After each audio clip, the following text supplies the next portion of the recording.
ക്രൈസ്തവ സഭയുടെ ആതുര ശുശ്രൂഷയുടെ ചൈതന്യം ക്രിസ്തുവും ക്രൈസ്തവ ദർശനങ്ങളുമാണെന്ന് കാഞ്ഞിരപ്പള്ളി രൂപത വികാരി ജനറൽ റവറന്റ് ഫാദർ സെബാസ്റ്റ്യൻ കൊല്ലംകുന്നിൽ.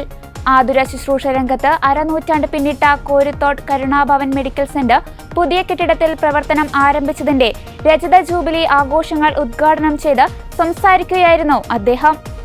കത്തോലിക്ക സഭ ഏത് ഒരു ശുശ്രൂഷ മേഖലയിലേക്ക് കടന്നു ചെല്ലുമ്പോഴും ഞങ്ങളുടെ ചൈതന്യം എന്ന് പറയുന്നത് 2000 വർഷം മുമ്പ് ദൈവപുത്രനായ മിശിഹ മനുഷ്യനായി അവതരിച്ച് ലോകം മുഴുവനുള്ള സകല മനുഷ്യരുടെയും സമഗ്ര രക്ഷ കൈവരിക്കണമെന്നുള്ള ആഗ്രഹത്തോടെ ദൈവഹിതം അനുസരിച്ച് ഇവിടെ അവതരിച്ച് 33 വർഷക്കാലം പാലസ്തീനായിൽ ജീവിച്ച് ഈ കടന്നുപോയ ഈശോ എന്ന ഏക ദൈവപുത്രന്റെ രക്ഷകന്റെ ആ ഒരു ചൈതന്യം ഞങ്ങളിൽ ഉള്ളതുകൊണ്ടും ഞങ്ങളത് കൈമാറി സമൂഹത്തിന്റെ വിവിധ രംഗങ്ങളിൽ നൽകുന്നതിന് വേണ്ടിയാണ് ഞങ്ങൾ ഈ ശുശ്രൂഷകളെല്ലാം ചെയ്യുന്നത്.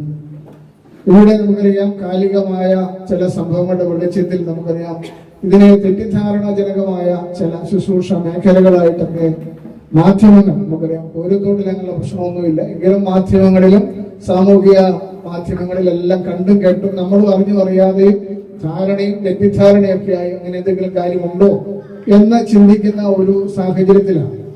നമ്മുടെ നാട്ടിൽ നമ്മൾ വർഷങ്ങളായിട്ട് ഇവിടെ ഒന്നിച്ച് ഇപ്പൊ ഇവിടെ ആണെങ്കിൽ CKMM പോലെയുള്ള സ്കൂളുണ്ട്, നമ്മുടെ സെന്റ് ജോർജ് സ്കൂളുണ്ട്, ഈ ആശുപത്രി വർഷങ്ങളായിട്ട് ഇവിടെ ഉണ്ട്. നമുക്കൊരു ഇംഗ്ലീഷ് മീഡിയം സ്കൂൾ തുടങ്ങിയിട്ടുണ്ട്. ഇവിടെ എല്ലാം നമ്മുടെ മക്കളും നമ്മുടെ നാട്ടുകാരും പഠിക്കുകയും നമ്മളെല്ലാം നമ്മുടെ സമീപത്തുള്ള മറ്റ് ഉന്നത വിദ്യാഭ്യാസ സ്ഥാപനങ്ങളിലും അതുപോലെ MMD ഹോസ്പിറ്റൽ പോലുള്ള സ്ഥാപനങ്ങളിലൊക്കെ ശുശ്രൂഷകൾ സ്വീകരിച്ചവരാണ്. നമ്മൾ ആരെയും നിർബന്ധിച്ച് മതം മാറ്റാനോ അല്ലെങ്കിൽ ഈശോ ഏക രക്ഷകനാണ് ഇതിലൂടെ രക്ഷയുള്ളൂ എന്ന് നിർബന്ധിച്ച് ആരെ അടിച്ചേൽപ്പിക്കുന്ന ഒരു ശുശ്രൂഷ ശൈലി അല്ല കത്തോലിക്ക സഭയുടെ അല്ലെങ്കിൽ ക്രൈസ്തവ സഭയുടെ നമുക്കറിയാം. അതുകൊണ്ട് നമ്മുടെ വരുന്ന തലമുറകൾക്ക് നമ്മൾ ആ ബോധ്യം കൈമാറേണ്ടത് നമ്മുടെയൊക്കെ യുവജനങ്ങളും കുഞ്ഞുങ്ങളും ഒക്കെ കുറെയെങ്കിലും ഈ മാധ്യമങ്ങളുടെയും അതിപ്രസരം കൊണ്ടും അതുപോലെ സാമൂഹികമായ പശ്ചാത്തലം കൊണ്ടും ഒക്കെ അറിഞ്ഞോ അറിയാതെയോ വർഗീയതയുടെ ഒരു ചുറ്റുപാടിലേക്ക് മാറുന്നുണ്ട് എന്നുള്ളൊരു യാഥാർത്ഥ്യമാണ്. 1 വർഷം നീളുന്ന ജൂബിലിയുടെ ഭാഗമായി ആരംഭിക്കുന്ന ആധുനിക സംവിധാനങ്ങളോട് കൂടിയ പാലിയേറ്റീവ് കെയർ യൂണിറ്റിന്റെയും നവീകരിച്ച മെഡിക്കൽ ലാബിന്റെയും വെഞ്ചരിപ്പ് കർമ്മം കാഞ്ഞിരപ്പള്ളി രൂപത വികാരി ജനറൽ റവറന്റ് ഫാദർ സെബാസ്റ്റ്യൻ കൊല്ലംകുന്നിൽ നിർവഹിച്ചു. വിശുദ്ധ കുർബാനയോടെയാണ് പരിപാടികൾക്ക് തുടക്കമായത്. തുടർന്ന് നടന്ന പൊതുസമ്മേളനത്തിന് ആരാധന സന്യാസിനി സമൂഹത്തിലെ കാഞ്ഞിരപ്പള്ളി പ്രവിശ്യയിലെ provincial superior mother reverend sister Amala Kidangathazhe ചടങ്ങിൽ അധ്യക്ഷത വഹിച്ചു. Provincial councillor reverend sister Liz Maria, Korithodu gramapanchayat president Jancy Babu, Mundakayam medical trust hospital director reverend father Soji Kannali, Korithodu gramapanchayat member Toms Kurian, sister Ansin Marukattukunnil എന്നിവർ സംസാരിച്ചു. Karunabhavan medical centre administrator reverend sister Clarin Jose Pandikkunnil ആഘോഷ പരിപാടികൾക്ക് നേതൃത്വം നൽകി.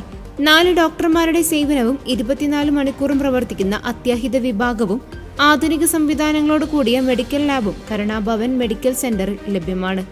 ഈ ജൂബിലി വർഷത്തിൽ കുടിയേറ്റ മേഖലയായ കോരിത്തോടിന്റെയും പരിസര പ്രദേശങ്ങളിലെയും ആരോഗ്യ പ്രവർത്തനങ്ങളുടെ ഹബ്ബായി കരുണാഭവൻ മെഡിക്കൽ സെന്ററിനെ ഉയർത്തുകയാണ് ലക്ഷ്യമെന്ന് administrator reverend sister Clarin Jose പാണ്ടിക്കുന്നിൽ പറഞ്ഞു. ഞങ്ങളുടെ മുമ്പിൽ ആദ്യം ഉണ്ടായ ആശയമായിരുന്നു പാലിയേറ്റീവ് കെയർ. ഈ കാലഘട്ടത്തിന്റെ ഏറ്റവും പ്രധാനപ്പെട്ട കാര്യം. അതുമായി ഞങ്ങൾ മുന്നോട്ട് നീങ്ങി എങ്ങനെ പോകണം, എന്ത് ചെയ്യണമെന്നൊന്നും കാര്യമായിട്ട് അറിഞ്ഞുകൂടായിരുന്നു. അതിന്റെ ഭാഗമായി ഞങ്ങൾ പാലിയേറ്റീവ് കെയർ നടത്തുന്ന പല സ്ഥാപനങ്ങൾ ഈ 2-3 മാസത്തിനുള്ളിൽ സന്ദർശിച്ചു. അവിടേക്ക് എങ്ങനെയാണ് ഈ കാര്യങ്ങൾ നിർവഹിക്കുന്നത് എന്ന് മനസ്സിലാക്കാൻ ശ്രമിച്ചു. അതിന്റെ പശ്ചാത്തലത്തിലാണ് ഞങ്ങളുടെ ഈ ഭവനത്തിന്റെ അപര്യാപ്തത ഞങ്ങൾക്ക് മനസ്സിലായത്. അതിനുശേഷം ഇത് അല്പമൊക്കെ മാറ്റം വരുത്തിയില്ലെങ്കിൽ ശരിയാവില്ല എന്ന് ചിന്തിച്ചതുകൊണ്ട് ഇതിന്റെ പുതുക്കെയുള്ള പണികൾ ആരംഭിച്ചു. ഈ 2-3 മാസം കൊണ്ട് മെയ് മാസത്തിലാണ് ഞങ്ങൾ ഇങ്ങനെ ഒരു തീരുമാനം കയ്യിലെടുക്കുന്നത്.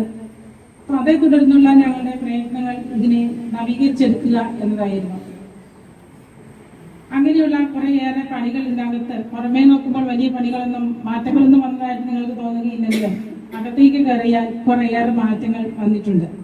ഈ മാറ്റങ്ങളൊക്കെ ഇതിനകത്ത് വരുത്തി എത്രയും പെട്ടെന്ന് രോഗികളായിട്ടുള്ള ആളുകളെ ശുശ്രൂഷിച്ച് തുടങ്ങണമെന്നുള്ള ആഗ്രഹം ഞങ്ങളിത് അംഗീകരിക്കുകയുണ്ടായി.